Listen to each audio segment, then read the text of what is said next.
I am gonna be honest with you guys, मैं anime almost 4 साल से देख रहा हूँ एंड मैंने आज तक एक भी इसेकाई एनिमे नहीं देखी है। Yes, this is my deepest darkest secret, but इसका मतलब ये थोड़ी है I don't deserve a happy place in this society. इसका मतलब तो ये है कि I should be fricking discarded. Society के घरों पर मेरे नाम का भी ओस्त्री कलाना लिखवा देना चाहिए। जेवलिन थ्रो में एक जेवलिन मेरे सीने में भी मार दो। उस गाड़ी में दानिश भाई की जगह मुझे बैठे होना चाहिए था। Okay, maybe I went too far. Miss you Danish भाई।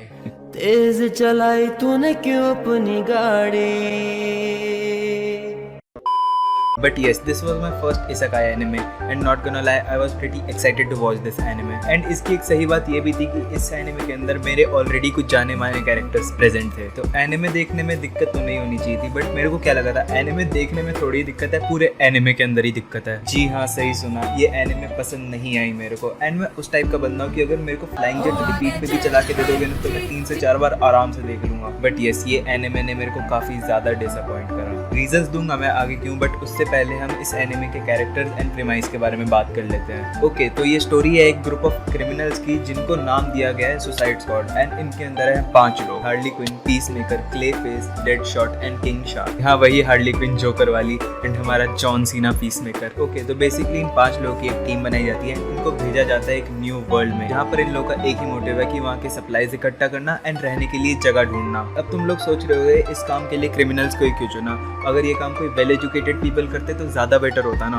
Well not exactly, because in लोगों से पहले एक और टीम भेजी गई थी क्रिमिनल्स की ही, जो लोग वहाँ पे जाकर ये काम करने की जगह अपने असली रूप में आ गए एंड क्रिमिनल्स वाला काम करना स्टार्ट कर दिया। तो ऑल्दो इनका मोटिव था रिसोर्सेज इकट्ठा करना, बट ये मैडम ने चालाकी से अपना दूसरा काम इन क्रिमिनल्स को पकड़ना भी इसी के साथ निकलवा लिया एंड ताकि ये लोग भी वहाँ पे जाके सेम काम ना करने लगे, इस मैडम ने इन लोगों के गले पे एक बॉम्ब फिट कर दिया जिसका टाइमर इन लोगों को हर 24 घंटे में रीसेट करना है वापस बेस पे आके। एंड अगर ये 5 लोग एक दूसरे से ज्यादा देर तक दूर रहे तो ये बॉम्ब ऑटोमेटिकली फट जाएगा। कसम से बहुत चालू मैडम है ये। एंड ये तो बस प्रीमाइस है एंड ऑनेस्टली फर्स्ट एपिसोड जो था वो काफी ज्यादा अच्छा बनाया था। लाइक वो जोकर एंड हार्ली क्विन की केमिस्ट्री एंड वो पूरी न्यूयॉर्क सिटी काफी ज्यादा सुंदर दिखाई थी। जोकर को स्टार्टिंग में मेन कैरेक्टर से अलग कर देना काफी ज्यादा अच्छा मूव था। इससे तुमने ये एस्टेब्लिश कर दिया कि जोकर इस वर्ल्ड में एग्जिस्ट करता है जिससे ज्यादा व्यूअर्स अट्रैक्ट होंगे एंड ताकि वो बाकी सारे क्रू की लाइमलाइट ना खा जाए, तुमने उसको ज्यादा यूज भी नहीं करा। अब ये तो था प्रीमाइस एंड प्रीमाइस मेरे को काफी पसंद आया, बट मेन प्रॉब्लम स्टार्ट होती है आगे के एपिसोड से, जहाँ पे सीरीज काफी ज्यादा रिपीटेटिव लगी मेरे को। इन लोगों को बार बार घुमा फिरा कर एक जेल में डाल देते थे एंड इनका एक ही मोटिव रह जाता था कि उस जेल से एस्केप करना एंड वहाँ की रानी का ट्रस्ट जीतना। लाइक ये थीम लिटरली हाफ टाइम तक चला। अब बात कर लेते हैं कैरेक्टर्स की एंड कैरेक्टर्स में मेरे को कोई दिक्कत नहीं लगी because they were quite fun. Clayface और डेडशॉट की पूरे टाइम बिकरिंग, पीसमेकर का वो पूरे टाइम स्ट्रेट फेस बनाकर रखना, लाइक वो जो होती है ना वियर्ड वाली कॉमिक टाइमिंग, लाइक तुम इतने ज्यादा सीरियस होते हो कि तुम ऑटोमेटिकली फनी हो जाते हो, वैसा था पीसमेकर। एंड फिर किंग शार्क जिसका निकनेम था नानोवे,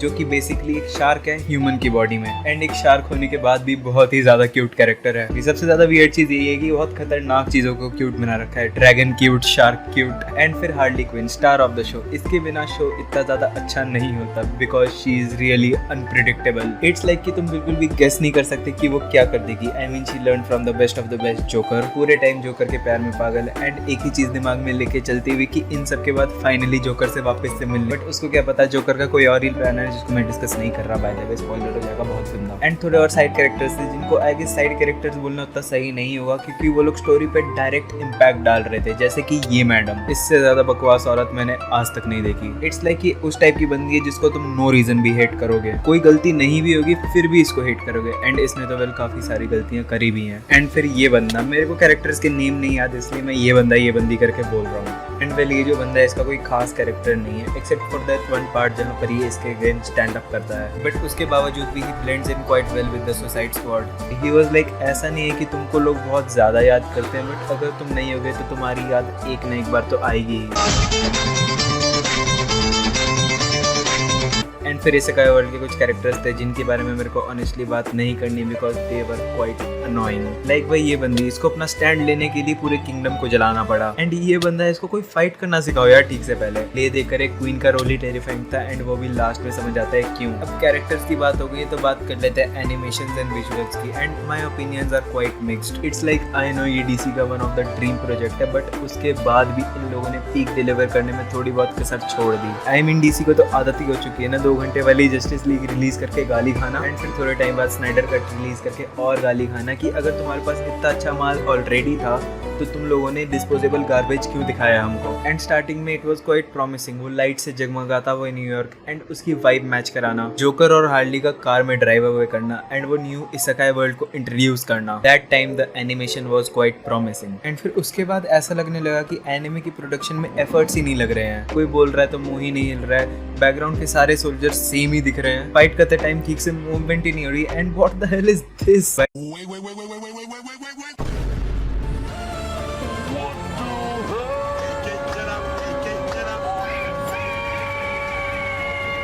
तुम लोग ज्यादा ही स्टारलाइट से इंस्पायर हो गए थे क्या? एक्शन का कॉन्सेप्ट अच्छा था but animation could have been way better. And फिर लास्ट के एपिसोड्स में इन लोगों ने एनिमेशन इतनी ज्यादा अच्छी कर दी कि लग रहा था मेरे को मैं दूसरी ही एनिमे देख रहा हूँ। तो एग्जाम में आंसर लिखते टाइम ऐसे नहीं करते कि स्टार्टिंग में कुछ सही से लिख दो, बीच में कुछ ऐसे गाने वाने डाल दो एंड फिर लास्ट में वापस से सही से लिख दो।